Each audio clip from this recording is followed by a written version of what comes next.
Fala galera, seja muito bem-vindo aqui no meu canal, Felipe André.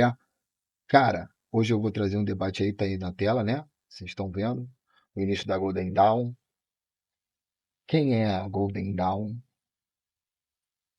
Por que que tu tem que saber por que que a Golden Dawn existe, como que ela foi, né? E entender que tudo tem registros e coisas empíricas sobre essas pessoas da Golden Dawn, né? Um dos caras mais famosos se chama Aleister Crowley, né? Eu peguei esse react aqui na internet, vou ver com vocês agora. Não faço a mínima do debate, mas está dizendo que é o início, né? Então, vamos começar. Eu vou passar de acordo com os meus conhecimentos aqui sobre a Golden Dawn, porque eu entendo que a Golden Dawn é simplesmente um próximo passo, ou seja, ele foi criado para obter o próximo passo, né? Sobre as nossas tecnologias, para dizer o mínimo sobre isso. Então, tudo isso, né, começou através desse tipo de pensamento, não exatamente pela Golden Dawn, pelo pensamento de uma elite bem relacionada e bem equiparada de poder, porque eles já jogam esse jogo há milênios, é passado isso. Então, vamos começar esse vídeo. Antes de mais nada, deixe seu like, se inscreva aqui no meu canal, me dá uma moral, meu padrinho. Pô, trazendo conteúdo aí para vocês, certo? Vamos passar aqui certinho e vamos embora pro vídeo. Lembrando que esse vídeo foi passado no canal Conhecimento Natural, né? Se inscreva no canal do rapaz e deixe o like e escute. No final, compartilhe se gostar. A mesma coisa faça comigo. Obrigado.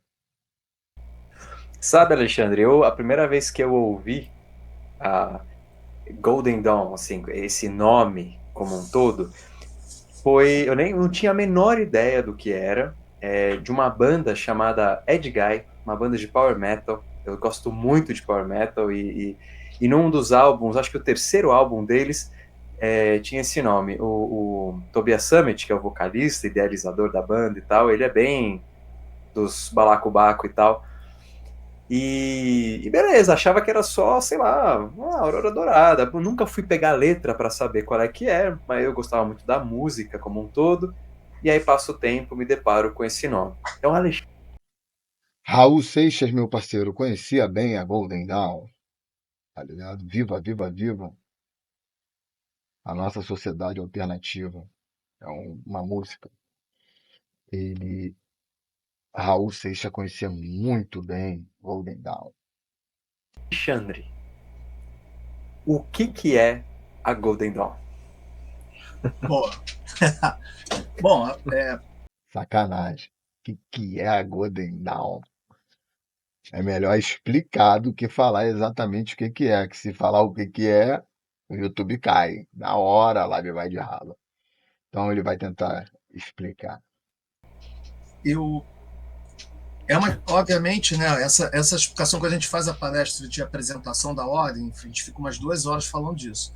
Mas, obviamente, aqui eu vou ser bem conciso, que a abertura do tema, da chamada aqui do vídeo, já meio que traduz um pouco desse ritmo. Mas, o que quem está nos ouvindo pode fazer um recorte muito justo é entender que, num primeiro momento, essa ordem ela vai ser a primeira manifestação didática da tradição esotérica ocidental, plasmado num sistema de graus baseados totalmente na árvore da vida, né? Então ela vai agregar fortemente um gnosticismo e alquimia na segunda ordem, enquanto que a magia, elementos de magia tanto natural quanto elementar, Eliphas Levi vai trazer a magia cerimonial, a magia pessoal, de autodesenvolvimento, né? Uma parte forte de artes plásticas que permite você construir os objetos, né? Então, ela vai trazer tudo isso como formação, né, e preparação com o objetivo de criar adeptos, ou seja, mestres, né? Lá na Golden Dawn não usa muito mestres, mas o termo seriam adeptos, que seriam especialistas em praticar o ocultismo, ou seja, a magia. É. Boa descrição. Eu acho ainda que não foi o primeiro, né? A gente tem outras ordens herméticas, você pode ver aqui na nossa live, tem uma live de 7 horas aqui falando sobre o olho de Horus. Já se tinha isso. A única coisa que aconteceu é que se perdeu isso, pois houve algumas catástrofes ao longo do planeta. O planeta passa por problemas, está lá na live. Às vezes acontecem problemas no planeta. Do nada um bagulho gela, de repente a temperatura cai pra caralho. Não existe esse negócio de, não, a temperatura sempre média será de 37 graus a 30 graus. Não existe isso, rapaziada. Tem um dia que o bagulho tá um calor da porra, do nada a parada cai. Do nada. Do nada. Então, o planeta nosso é vivo. Então, essas ordens herméticas lidavam diretamente com essa energia. E isso foi perdido ao dilúvio. Então começou, no reinício da história, uma busca disso. E aí, nesse sentido que ele está falando, realmente a Golden Dawn teve um passo a passo até você chegar na última hierarquia, né? No caso dos maçons, você vai até grau 33. No caso você da igreja vai até Papa. Depois todos eles têm esse grau, entendeu? E esses grupos lutam por poder no planeta. Uns infiltrando os outros e tentando tomá-lo por dentro, uma das táticas são essas, usando justamente isso. Magia, conhecimento. Eu não acredito. Não interessa o que você acredita, não, porra. Os caras estão fazendo. O que você acredita é irrelevante. Ele já vem jogando esse jogo há muito tempo. E a Golden Dawn é uma dessas sociedades que trabalha nesse sentido. Vamos continuar. Então, não acho que ela é percussora de colocar essas pessoas primeiro. Não. Ela só foi atrás dos conhecimentos que já existiam antes e tentou adeptos muito rápidos para concluir esse tipo de agenda. Entendeu? Ela é uma ordem que vai reunir tudo isso no final do século XIX, já emendando o século XX, né? E vai atrair, obviamente, vai fazer um furor e vai atrair um monte de interesses de intelectuais, de pesquisadores, né, e curiosos, poetas. O mundo feminino vem muito para a Golden Dawn, mas isso vem por uma. Eu gosto sempre de explicar isso, que ela não surge do nada e todo mundo entra nela. Né? É importante notar que o momento da era vitoriana em que isso acontecia favoreceu a formação da Golden Dawn. Então a gente tem a maçonaria, que só homens entravam, basicamente, e você tem a teosofia crescendo nessa época, depois da segunda. E Helena Blavatsky. Devo ter pronunciado errado, provavelmente, mas é dessa pessoa que ele está falando, da teosofia. Metade de 1800. A Blavatsky estava a Sociedade Teosófica estava na sua primeira fase. Aí ela também buscava esses conhecimentos ocultos. Que os mestres. Isso que eu tô falando, não interessa se você acha, pô, cara, isso é maluquice, os caras tá procurando tão. Então, publicaram livros. Então, não interessa, que tá entendendo? Pô, Felipe, eu acho isso maluquice. Não, cara. Para outras pessoas não é maluquice, eles estão procurando de verdade como fazer essas coisas. Entendeu? Eram diferentes dos últimos, né? E nessa fase, a Blavatsky ela estava envolvida muito com o fenômeno ocultista e com mediunidade. né? Teosofia Que é igual, né, para as matrizes africanas, mediunidade, né? Falar com os espíritos e tal, essa parada. Então, para você ver, não é maluquice. Tem gente procurando esse tipo de assunto. Ponto. Entendeu? Não é um. Ah, não, é teoria da conspiração. Não, tem gente que tem uma religião diferente, um comportamento diferente e assim vai. buscava contatos mediúnicos. Só que a mediunidade que a Blavatsky se envolveu não foi a mediunidade de Kardec da França. Ela foi para os Estados Unidos pegar a mediunidade americana, que é mais poltergeist, mais aquelas batidas, aquela coisa diferente da doutrina que o Kardec vai desenvolver na França. Então, a Blavatsky ela vai ser uma dessas pessoas. Ótima analogia para sentir. Não tinha só um grupo de pessoas procurando. Você vê que o Allan Kardec estava procurando um outro tipo, e ela estava procurando um outro tipo de acessar esse mesmo conhecimento. Que vai para lá, passa um tempo lá para aprender esse contato com o mundo espiritual. Então, o que está acontecendo na Europa é, obviamente, o mesmo que aconteceu na França, as mesas girantes, e todo mundo fazendo contato por conta própria com um monte de espíritos de pessoas que já haviam sido desencarnadas. É um fenômeno espírita acontecendo, mas não sob o viés do kardecismo. Era um Boa definição. Está procurando uma outra lente para ver para fazer a mesma coisa que Helena Blavatsky estava fazendo, mas de maneira diferente. Entendeu? espiritismo freestyle. Vamos fazer aqui uma roda, vamos nos unir, vamos chamar e alguém vai se manifestar. Aí alguém se manifestava, mostrava sabedoria, orientava as próximas sessões e esse passava a ser o espírita guia daquelas sessões que aconteciam. E isso acontecia tanto na sociedade hermética. Só para ilustrar a sua cabeça, esse ser que se manifesta e dali vira o líder, pelo amor de Deus, não é. É só para você entender. Para cá, nas matrizes africanas, se chama pai de santo. Ele é o líder ali daquele, né, negócio. Tem o padre, que ele é o líder dali daquela.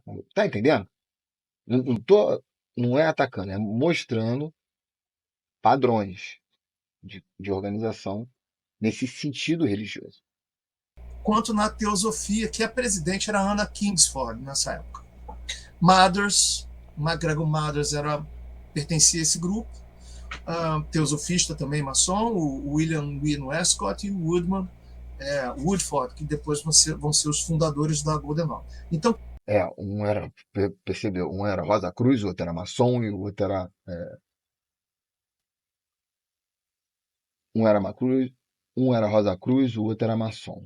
Ou seja, e um estava fazendo essa teosofia, né? Então, os três. o que vai acontecer? A Blavatsky resolve mudar, ela, através das cartas dos Mahatmas, ela muda o direcionamento de trabalho da teosofia. Então ela perde o elemento de cabala cristã, que é o que atraía essas pessoas, e ela passa a ter orientações eminentemente orientais. Verdade, a cabala judaica. Trazendo para cá para o Brasil, gente. Só para ilustrar para vocês. É mais ou menos quando você vai se consultar com uma mãe de santo ou um pai de santo, ele faz algumas perguntas. Dentro disso, ele vai fazer um negócio dentro da cabala. Entendeu? Pode perguntar a eles. Entendeu? Eu não estou falando mal, estou falando o processo, como acontece. Entendeu? Para mim é irrelevante. O que eu estou querendo trazer é para uma realidade mais palpável para você entender que esse assunto está do teu lado o tempo todo. Então não tem como você falar assim, eu não acredito nessas coisas. É impossível você não acreditar, pois algum amigo seu é de matriz africana e é parceirão, gente boníssima. Também não quer dizer que eles estão tentando dominar o mundo. São gente boa, tá ligado? Mas existe um tipo de organização social nesse sentido religioso. E a gente está comentando algumas que estão nesse sentido, porém estão com outros pensamentos, tá me entendendo? passa a se alinhar totalmente com o hinduísmo, com aqueles ensinamentos brahmanes, etc., tudo aquilo da doutrina secreta. E isso desagrada aqueles maçons que já eram da Societas Rosacrucianas e o pessoal da Anna Kingsford, que já estava todo entranhado no desenvolvimento de poderes, de capacidades através da Cabala. Então esse grupo ele vai sair, esse grupo vai perder o norte, porque a Blavatsky vai mudar a orientação, inclusive vai ter uma determinação que não pode mais desenvolver os CIDs, se diz, não pode desenvolver mais poderes, né? E que é só um local de esclarecimento, e é isso que você vai fazer na teosofia. Os maçons estavam perdidos e a maioria entrou para a teosofia para buscar explicações para os seus rituais, porque não houve exatamente uma transmissão honesta, sim, conscienciosa. Maçonaria. Sim, na casa da maçonaria tudo é oculto. De acordo com que você vai subindo de nível, você vai entendendo mais sobre a maçonaria. Ou seja, de acordo com a sua fidelidade à ordem, você vai recebendo mais informações. É igual, vamos lá, tem lá uma distribuição de pessoas na sociedade. É o óbvio isso. Cada um tem uma exigência. Então, se cria esses níveis para você poder ir contando para as pessoas exatamente o que está acontecendo, de que está se tratando esse assunto. Por isso tem 33 graus. Por isso que o Papa é o limite. Por isso que tem o Pai de Santo, que vamos botar que é o mais limitado, o que tem o limite lá na hierarquia daquela religião. Então é mais ou menos isso, entendeu? É uma coisa que vai sendo criada através de trancos e barrancos e tropeços, e ninguém junta Lé com CREA, só no futuro alguém vai tentando explicar, mas certezas não há. Então os maçons entravam na teosofia, só que eles pensaram assim, pô, a gente vai começar, a gente está na maçonaria, é uma tradição eminentemente ocidental, e a Blavatsky está fazendo tudo do oriental. Isso não bate com a gente. Houve um incômodo.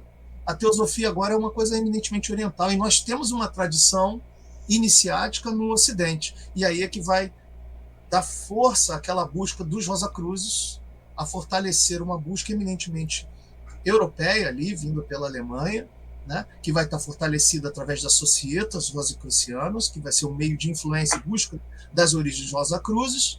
E dentro desse grupo eles falaram assim, não dá para operar por alguma diretriz, e os maçons ali originais, os 3 primeiros, concordavam com isso, não dava para fazer isso sem as mulheres. Provavelmente uma orientação de alguém que orientava o trabalho deles, que é uma polêmica enorme sobre Anne Sprengel, se ela existiu ou não existiu, mas o fato é que a Golden Dawn começou a funcionar na ordem externa, a segunda ordem só começou a ter rituais depois da virada do século. A Golden Dawn começou em 1888. Em 1889 já estava operando e já tinha papo de mais de 300 pessoas, tá entendendo? Acreditando nessa cultura religiosa que está acabando de nascer com essa divisão que ele acabou de explicar. É igual, vamos lá, igual, caraca, essa para você matar. O Edir Macedo fundou a Universal, o R.R. Soares saiu, criou a dele. O R.R. Soares brigou com o Valdemiro criou a dele. Tipo isso. Eu acho que o Valdemiro brigou também com a do Macedo. Eu acho que o Valdemiro não lembro, mas o que eu estou querendo dizer é o seguinte. Ou seja, alguém brigou com alguém dentro daquela congregação religiosa ali dele, teve um ponto de vista divergente, R.R. Soares e o Edir Macedo. O R.R. resolveu fazer a dele. Tá me entendendo? Teve uma mudança de conduta na religião. Se foi bom ou se foi ruim, não importa. Tem milhares de pessoas seguindo o Edir Macedo, tem milhares de pessoas seguindo o R.R. Soares, como tem milhares de pessoas seguindo o Valdemiro. Igreja Mundial do Poder de Deus, Igreja Internacional da Graça de Deus, que é do R.R. Soares, e a Universal do Reino de Deus, que é do Edir Macedo. Tá me entendendo? Como dentro da própria congregação, os caras brigam e vai procurar outra, entendeu? Né, que o Mothers terminou os primeiros rituais, mas ela começou a operar no Masonic Hall. E uma das orientações que era dada era que os membros entrassem pelos fundos, porque eles operavam na mesma sala que operava a SRIA, Associated Rosicruciano Younger. Né? Então eles recomendavam que os membros entrassem pelos fundos, exatamente para os maçons do hall principal não vissem as mulheres entrando. Fofocas de bastidores agora, gostei. Tá contando uma fofoca interessantíssima, coisa que creio eu que deve ser relevante para o contexto que ele está contando. Então, fofoca é foda, né? Então eles entravam escondidos pelos fundos do Masonic Hall, Masonic Londres, né, a grande loja unida da Inglaterra, lá mesmo, onde tem um monte de documentos da Golden Dawn que ficou pertencente ao museu. Então eles entravam e faziam ali seus rituais e depois iam embora. Eles tinham alguma liberdade. Eu não conheço lá dentro, Londres, como é a sala, mas o que eu sei é que a recomendação era que os membros entrassem de maneira discreta, né, num determinado horário, e, obviamente, a reunião lá dentro no templo era só para dar o grau.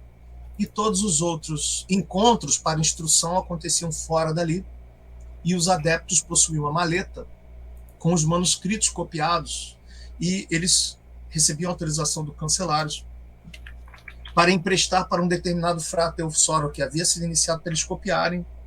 Na época não tinha mimeógrafo, não tinha xerox, então era copiado na mão.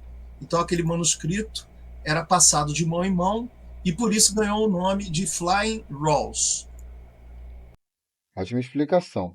Essa explicação é tão interessante como é o mesmo sentido do que está na Bíblia. Como é que foi o negócio? Jesus Cristo foi crucificado, ok, demorou. Infelizmente, salvou todo mundo, glória a Deus. E depois teve-se a conversão de mais povos num negócio chamado cristianismo. Olha só que interessante. É o mesmo caminho que eles estão fazendo. E já é muito tempo. Não tem só um, tem vários fazendo. Uns há mais tempo, como você viu sobre o teosofismo. Mas os maçons já estavam, os Rosa Cruzes já estavam, a Ordem Hermética do Olho de Horus já está. Então são muitas sociedades discretas que resolveram não ter um CNPJ para dizer que a gente é deles e tal. E aqui no país tem liberdade religiosa, graças a meu bom Deus. Só que uns estão usando de um jeito, outros estão usando de outro jeito, outros estão usando de outro jeito, o mesmo conhecimento de diferentes formas. Sabe entendendo? Então, tudo isso não é uma coisa teoria da conspiração. Não. Tem fórmula, tem método, todo mundo sabe como funciona e como isso cresce através dos tempos, dependendo das pessoas, se você souber fazer exatamente os ritos e ter o conhecimento exato para aperfeiçoá-los e crescer os mitos e crescer os ritos. Vai pegando a visão de como é que é o negócio. O negócio é muito interessante, entendeu? Não, não é para você olhar com isso com medo. É para você olhar com naturalidade. Para você entender realmente que existem pessoas assim. E você lida com elas muitas vezes durante a sua vida. Óbvio, uns usando de um jeito, outros usando de outro, o mesmo conhecimento milenar. Entendeu? Né? E aí, traduzido aqui no Brasil por pergaminhos voadores. Pra, Aí é foda. Pergaminhos voadores. Quem é que vai ler um título desse? não faz nenhum sentido isso em inglês. É voador porque ele passa de mão em mão, ele vem daqui e passa ali. A não ser que os pergaminhos voadores, né, seja uma paródia da Golden Dawn contra as cartas dos Mahatmas que realmente caíam de cima da mesa. Enquanto eles estavam ali, as cartas caíam, se materializavam. E aí os manuscritos da Golden Dawn é flying. Brabo, viu? Se materializar as coisas. Vai lá no canal Fala Glauber.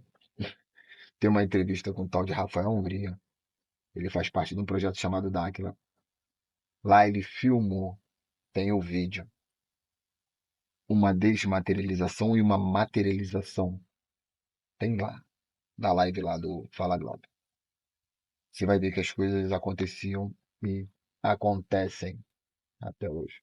né? Mas até onde eu pesquisei é só uma questão de expressão idiomática da época, que era flying, porque ia de mão em mão sendo copiado. E, obviamente, até hoje tem coleções privadas de Golden Dawn que só escritores como Gilbert, Macintosh, essas pessoas que vão lá no local, conversam, negociam, devem pagar alguma coisa, conseguem ter acesso a alguns documentos mais particulares de algum dos templos, né? Porque não foram só 3, foram quase mais de 10 templos que foram abertos na época, inclusive dando origem a ordens druídicas. Não, não é dando origem, não. A ordem druida também é de bem antes. A gente vai trazer aqui também um vídeo sobre a ordem druida, que é um sistema, entendeu? É um sistema religioso com outras paradas, mas na mesma pegada, entendeu? Ordens druídicas foram criadas, isso mesmo, foram criadas a partir de outorgas, autorizações de abrir templo da Golden Dawn. Aí o cara pegava o templo da Golden Dawn e manifestava, junto daquelas instruções, manifestações culturais druídicas. Até por causa do clã MacGregor. Porque ficava mais fácil você já ter uma ordem discreta, você se associar como ela e praticar outro rito dentro dela até se desenvolver aquela ordem, entendeu?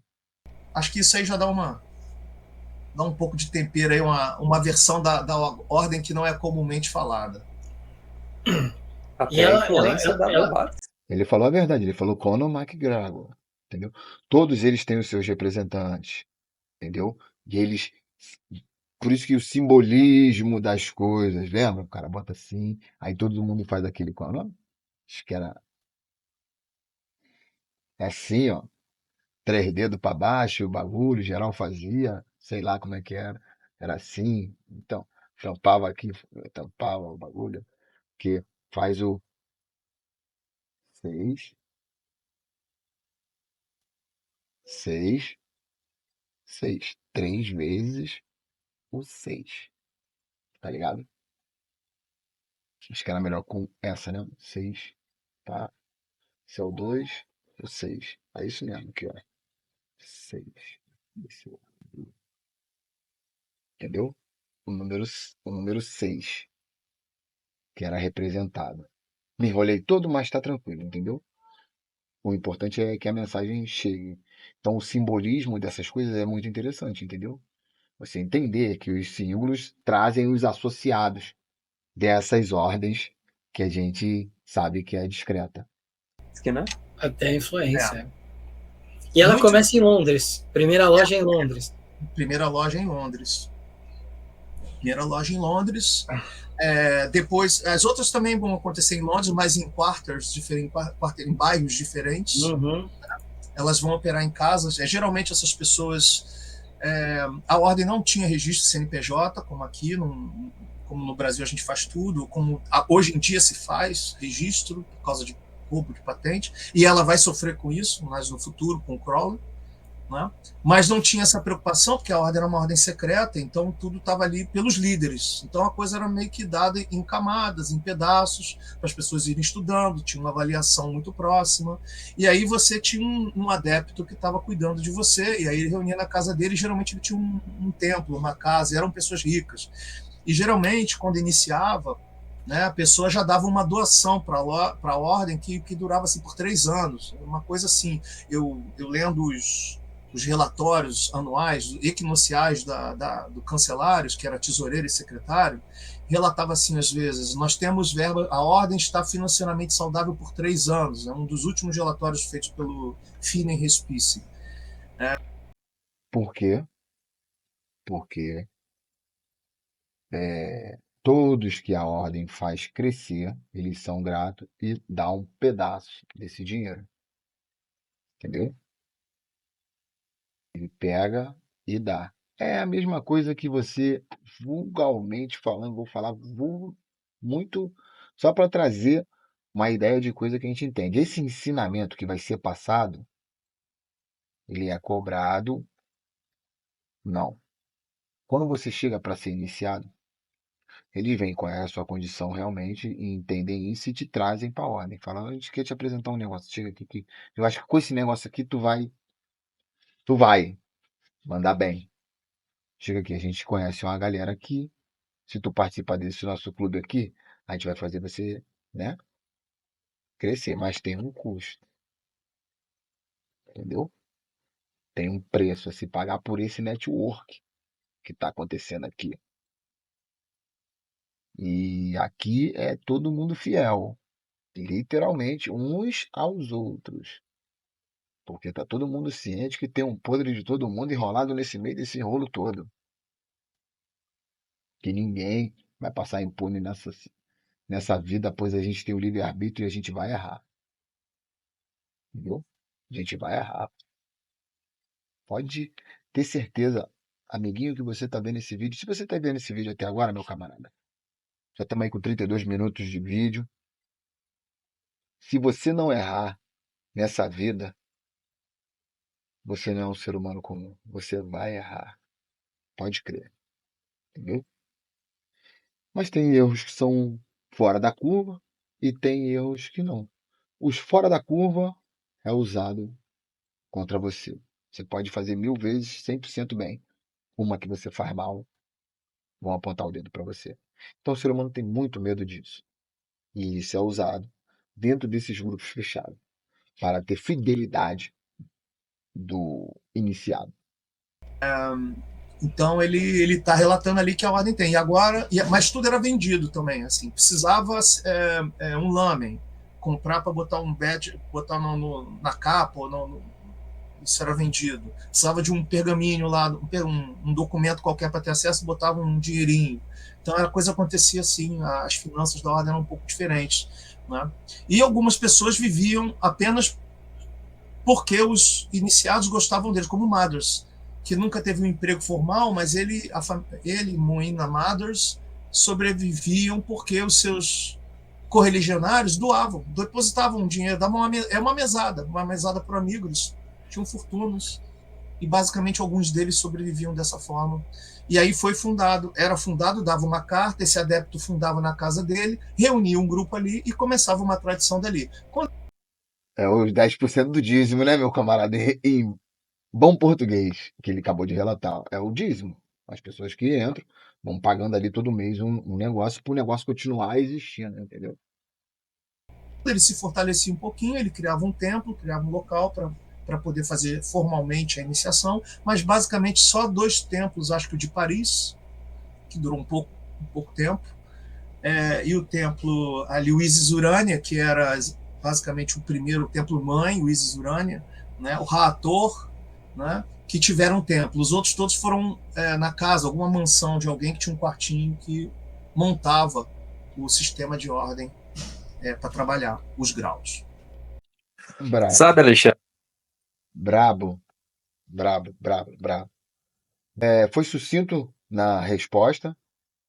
Eu tentei ser mais autodidático possível para vocês poderem pegar o enredo, mas é bem isso exatamente. Ali a gente está descrevendo para você que existe uma ordem religiosa que se chama Rosa Cruzes, maçonaria, tem vários, cristianismo, judaísmo, hinduísmo, shintoísmo.